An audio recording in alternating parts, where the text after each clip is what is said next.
At meron din pong self cleaning ng ating mga hamster gamit ang sarili nilang laway. Kaya hindi talaga natin sila kailangan paliguan gamit ang tubig. Ako si Maria. Ang pangarap ko maging isang sikat na vlogger. Bakit nga ba bawal paliguan yung ating mga hamster? Dahil ang ating mga hamster, meron silang natural oil na nangpo-produce sa kanilang katawan. At ayon yung pumuprotekta sa kanilang katawan upang sila maging healthy.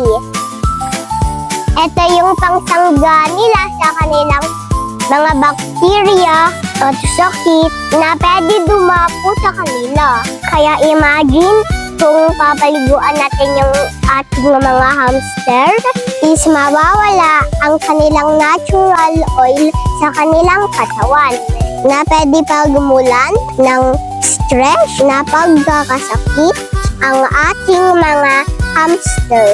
Pero syempre, kasama din naman yung sobrang oil at paano nga natin malalaman kung sumusobra yung mga oil nila na nilalabas sa kanilang katawan.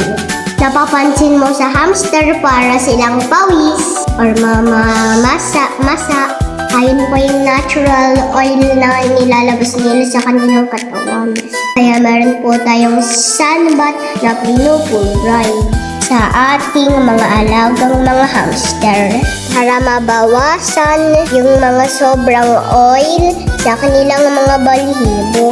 At meron din pong self-cleaning ang ating mga hamster gamit ang sarili nilang laway. Kaya hindi talaga natin sila kailangan paliguan gamit ang tubig.